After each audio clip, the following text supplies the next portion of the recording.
পাকিস্তানের কাছ থেকে বিএনপিকে শিখতে হবে, বিএনপিকে শিক্ষা নিতে হবে। বিএনপি যদি লজ্জা থাকে তাহলে শিক্ষা নিতে হবে, কারণ পাকিস্তানের প্রধানমন্ত্রী বাংলাদেশের উন্নয়নকে উদাহরণ করে সেখানে বক্তব্য দিয়েছে এবং সেটি থেকে শিক্ষা নিতে হবে বিএনপিকে, এমনটি ইঙ্গিত করে কথা বলেছেন জনাব ওবায়দুল কাদের। বিএনপি যত মিথ্যাচার করে, সরকারের উন্নয়ন নিয়ে অপপ্রচার করে, তাদের শাহবাজ শরীফের বক্তব্য থেকে প্রকৃত সত্য অনুধাবন করা, শিক্ষা নেওয়ার অনেক কিছুই আছে। পাকিস্তান আজ বাংলাদেশের উন্নয়নের প্রশংসা করে, অথচ বাংলাদেশের বিরোধী দল উন্নয়ন দেখতে পায়। বিএনপির শীর্ষ নেতা রুহুল কবির রিজভী বলেছে যে যারা পাকিস্তানের নাম নিলে গোসল করতে বলে মানুষকে, তারা আবার তলে তলে পাকিস্তানের সাথে সম্পর্ক রাখছে। আপনারা পাকিস্তানের কথা শুনলে গোসল করেন কয়েকবার, ওরা পিরিত করে তলে তলে, কারণ এটা ওবায়দুল কাদেরেরই ভাষা, এটা আমাদের ভাষা না। আমি আপনার চ্যানেলের মাধ্যমে সাগর ভাই পুরো দেশ জাতিকে জানিয়ে দিতে যাচ্ছি যে গণতন্ত্রের জন্য আমরা দেশ স্বাধীন করেছিলাম, মুক্তিযুদ্ধ হয়েছিল, সেই জনগণের গণতন্ত্র ভোটাধিকার যেই পাকিস্তানকে নিয়ে আপনারা ওবায়দুল কাদের, শেখ হাসিনা, আওয়ামী লীগ পলিটিক্যাল কার্ড খেলে, সেই পাকিস্তানের জনগণের কিন্তু ভোটাধিকার রয়েছে, তারা ভোট দিয়ে নেতা নির্বাচন করতে পারে, তাদের ভোটের রেজাল্ট নির্বাচনে প্রতিফলিত হয়।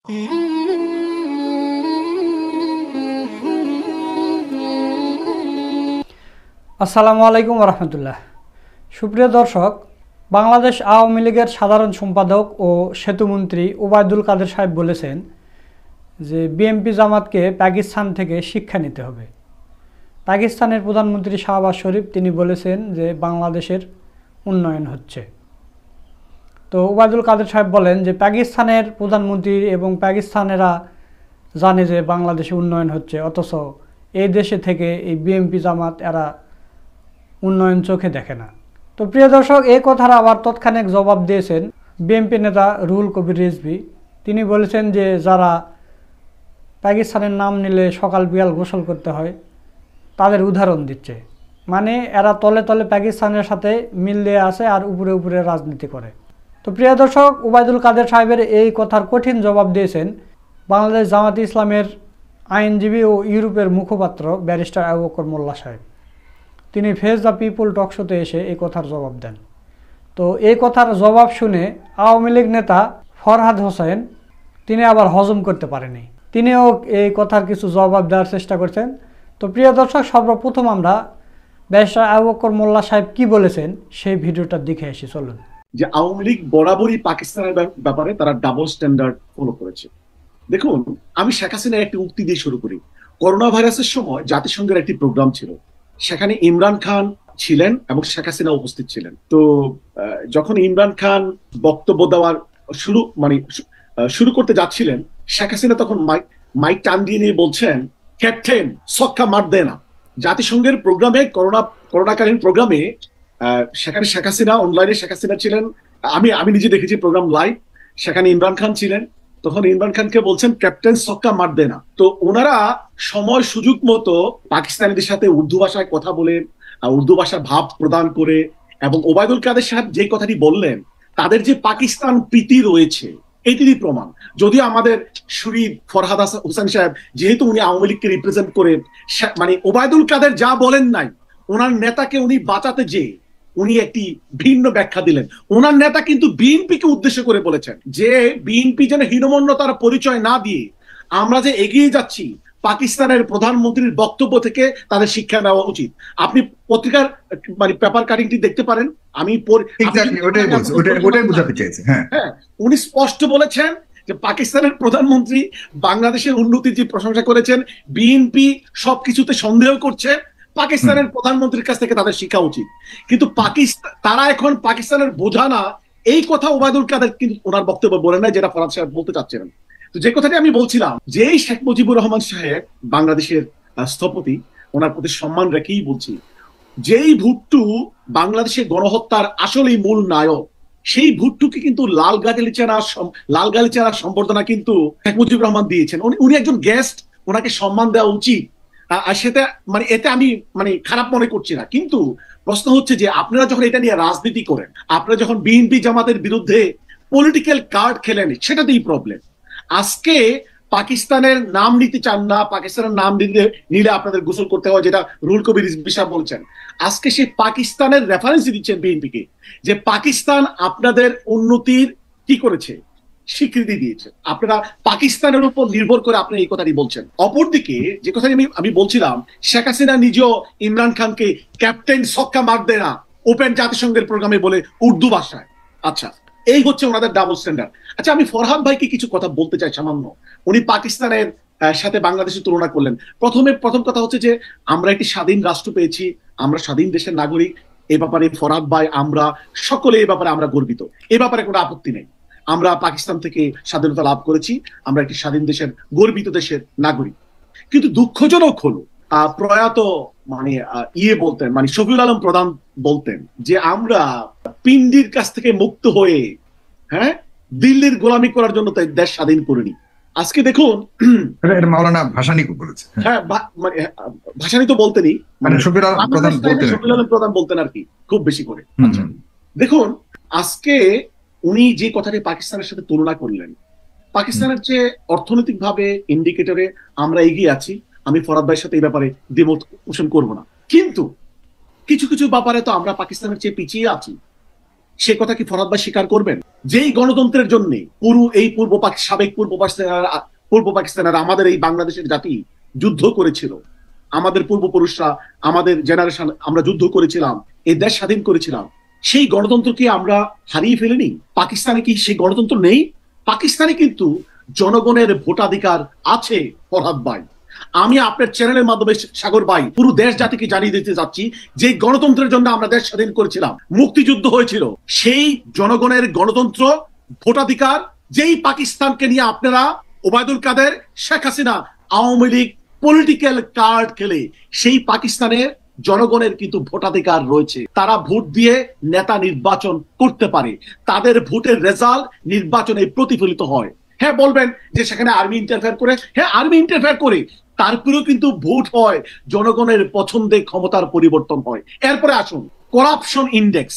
আমি করাপশন ইন্ডেক্সের রিপোর্টটি ফরহাদ ভাইকে নিতে বলবো। 31 জানুয়ারি বাংলাদেশের পত্রিকা অবজারভার 2023 রিপোর্টটি এখনই পড়ে দেখতে বলবো ফরহাদ ভাইকে। সেখানে স্পষ্ট করে বলা আছে, করাপশন ইন্ডেক্সে পাকিস্তানের চেয়ে বাংলাদেশ পিছিয়ে। সেই ফরহাদ ভাই, সেই আওয়ামী লীগ, যেই করাপশনের দোষে আপনি পাকিস্তানকে দোষী করলেন, পাকিস্তান পূর্ব পাকিস্তানের জনগণের টাকা চুরি করেছে, আর আপনি বাংলাদেশের নিজের জনগণের টাকা চুরি করে আমাদের লন্ডনে, আমেরিকাতে, চায়নাতে, তারপর আপনি মালয়েশিয়াতে, নিউজিল্যান্ডে, আপনি অস্ট্রেলিয়াতে পাচার করছেন। সেই এবং আমি আপনাকে করাপশন ইন্ডেক্স থেকে রিপোর্টটি পড়তে বলছি, আর অবজারভার পত্রিকার 31 জানুয়ারি 2023 রিপোর্টটি পড়তে বলছি। এই পাকিস্তানের বিরুদ্ধে তো বললেন, অর্থাৎ করাপশনে আপনারা পাকিস্তানের চেয়ে অনেক অনেক দূরে গিয়ে, অর্থাৎ পাকিস্তানে আপনাদের চেয়ে করাপশন কম। মানে কি?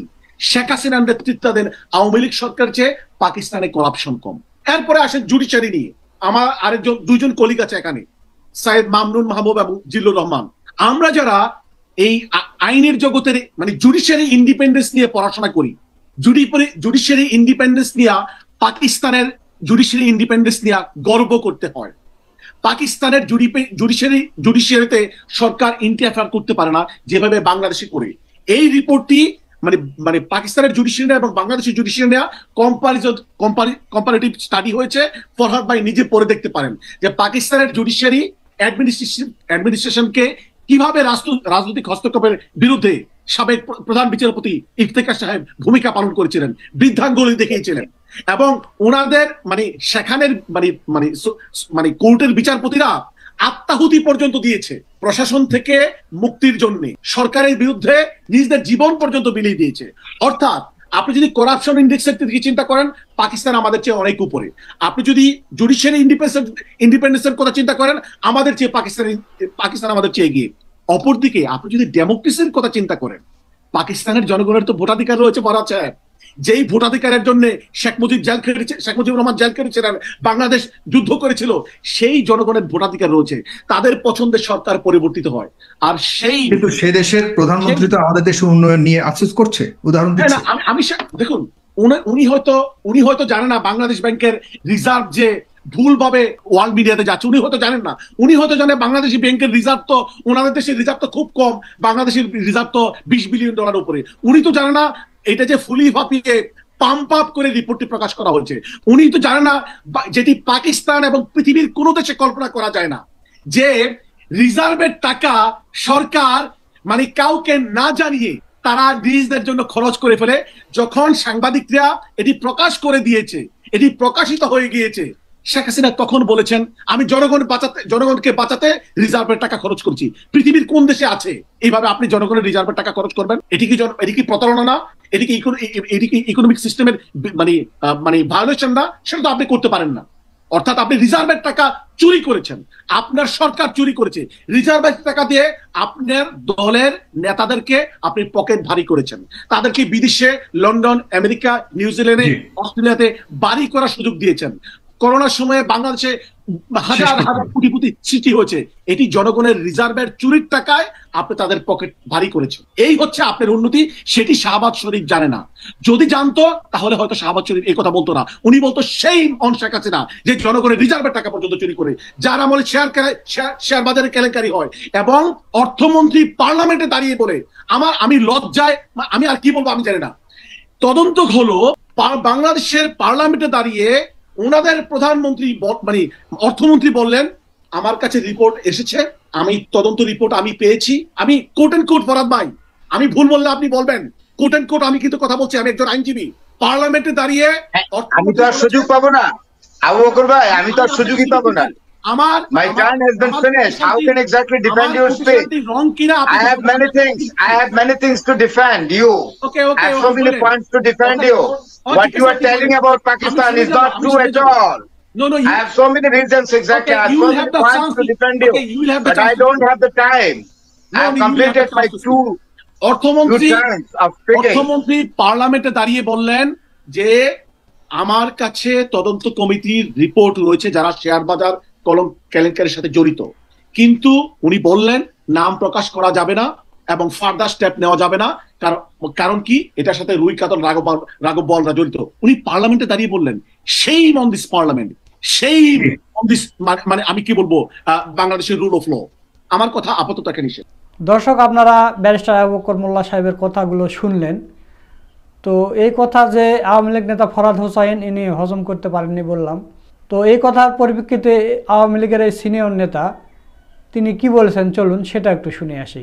তো এইখানে বললেন যে শাহবাজ শরীফ বাংলাদেশের অর্থনীতি সম্পর্কে জানেন না। আমাদের আবু বকর ভাই এতক্ষণ যাবৎ এমন পাকিস্তানের প্রশংসায় একেবারে মত্ত হয়ে গেলেন, যে দেশের প্রধানমন্ত্রী তার একটা দেশ, যে দেশ একসময় তারই দেশের অংশ ছিল বা আমাদের দেশের অংশ ছিল পাকিস্তান, সেই দেশের অর্থনীতি সম্পর্কে অজ্ঞ সেই রকম একটা লোক আপনার পাকিস্তানের প্রধানমন্ত্রী হিসেবে নির্বাচিত হয়েছেন, তাই তো?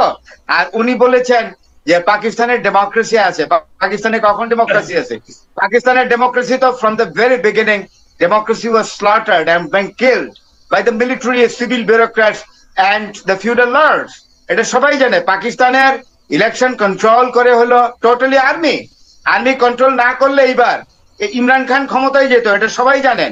আর উনি বলেছেন বঙ্গবন্ধু ওই যে ভুট্টোকে দাওয়াত করে এনেছেন, এটা তো ওয়াইসির একটা ব্যাপার ছিল। মধ্যপ্রাচ্যে আমাদের পাকিস্তানকে অপপ্রচার করে আমাদের তেল বন্ধ রাখছিল সৌদি আরব, কুয়েত, কাতার, আরব আমিরাতের সরকার রাষ্ট্রগুলোতে। পাকিস্তান থেকে তখন পাকিস্তানের ফরেন মিনিস্টার আজিজ আহমেদ গিয়ে বাংলাদেশ সম্পর্কে, তারপরে আগা শাহী, এইসব ফরেন সার্ভিসের বড় বড় লোকরা গিয়ে আমাদের তেল বন্ধ রাখছে।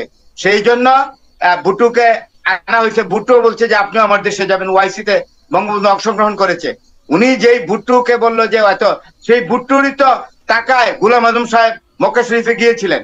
ভুট্টোর টাকায়, ভুট্টোর দেওয়া টাকায় গোলাম আজম সাহেব গিয়েছিলেন। আমি শেষ করি, আপনাকে আমি অনুরোধ করছিলাম যে আপনি ইন্টারাপ্ট করবেন না। আমি কিছু করি নাই, আপনি আপনার কথা শুনেন। না, আমি ভুল তথ্য দেই নাই। পরিষ্কার লেখা আছে গোলাম আজম সাহেবের বই, জীবনে যা দেখলাম। না, জীবনে যা দেখলাম পুরো আছে, আমি পরবর্তী সময় বের করে রাখবো। তিনি দোয়া চাইতে গেছেন সমস্ত আর্থিক। শুনে সেই সময় ধর্মমন্ত্রী কে ছিলেন? ভুট্টোর ধর্মমন্ত্রী ছিলেন। আমি ভুল কথা বলছি, আমাকে কথা বলতে দিচ্ছেন না। আপনার সাথে আমার কি কথা হলো না? আপনার সঙ্গে আমার কথাটা হলো কি, আমি বলবো আপনি শুনবেন। আপনি বলা থাকলে তো সাইফুল ভাই আপনাকে সময় দিবে? আপনি বলেন আর প্রমাণটা হ্যাঁ। সব দেখেন আমাদের। আমি তো বললাম জীবনে যা দেখলাম, গোলাম আজম সাহেবের 2 খণ্ড বই উনি পরিষ্কার লিখেছেন, এবং তখন পাকিস্তান থেকে উনি হজে গেলেন, ভুট্টো সাহেবের টাকা কাউসার নিয়াজি জামাত করতেন, তাকে নিয়ে ভুট্টো সাহেব ধর্মমন্ত্রী বানালেন, সে কাউসার নিয়াজি গোলাম আজম সাহেবকে টাকা দিয়েছেন। আপনি ভুট্টো সাহেবকে এটা দেখেন না? আপনার পার্টির লোকরা যে ভুট্টো সাহেবের টাকা নিয়ে হজ করে, আপনি প্রমাণ দেখাবেন। এইগুলো কেন বলেন? আপনি বলতে চান আমি প্রমাণ ছাড়া কোনোদিনও বলি না। ওই যে দেখেন আমার গ্যাপ ছিল মধুপুরের হত্যা, আমি কিন্তু নিজেকে রেস্ট্রেইন করেছি, I should not make comment on a very confusing matter where I am not exactly clear to make the comment. আমি এরকম লোক না। কেন আমি একজন রাজনীতিবিদকে খাটো করব, ছোট করব? আমি সেটা করতে চাই না। আপনারা বরং এই দেশের স্থপতি বঙ্গবন্ধু শেখ মুজিবুর রহমানকে কখনোই ডিউ রেসপেক্ট দিয়ে কথা বলেন না। আমি এটা দেখি, কষ্ট পাই। এটা আপনাদের ব্যাপার, ইট ইজ ইওর কনসার্ন। আমি ওনাকে বলে নাই বাংলাদেশের স্থপতি বলে নাই আজকে। না বলছিলেন নাকি? তাহলে অনেক ধন্যবাদ আপনাকে, কারণ আপনি তো বুজুর্গান মানুষ। তো আমার এইটুকুনি কথা আমার বলার ছিল। তো দর্শক, আপনারা আওয়ামী লীগ নেতা ফরহাদ হোসাইনের কথাগুলো শুনলেন। তো সব মিলিয়ে আজকের এই ভিডিওটা আপনাদের কাছে কেমন লেগেছে? যদি ভিডিওটা ভালো লাগে অবশ্যই বেশি বেশি করে শেয়ার করবেন। আর এটার মূল ভিডিও দেখতে চাইলে আপনারা ফেজ দ্য পিপুল পেজে যে দেখতে পারেন, ইউটিউব চ্যানেলে যে দেখতে পারেন। খুব সুন্দর একটা টক শো হয়েছে। তো আমি এখান থেকে একটা অংশ মাত্র নিয়ে ভিডিও করছি। তো এই কথা বলে আজকের ভিডিও এখানে শেষ করছি। পরবর্তীতে কোনো নতুন ভিডিও নিয়ে আবার আপনাদের সামনে আসবো ইনশাল্লাহ। সকলকে ধন্যবাদ। আসসালামু আলাইকুম ওয়া রাহমাতুল্লাহ।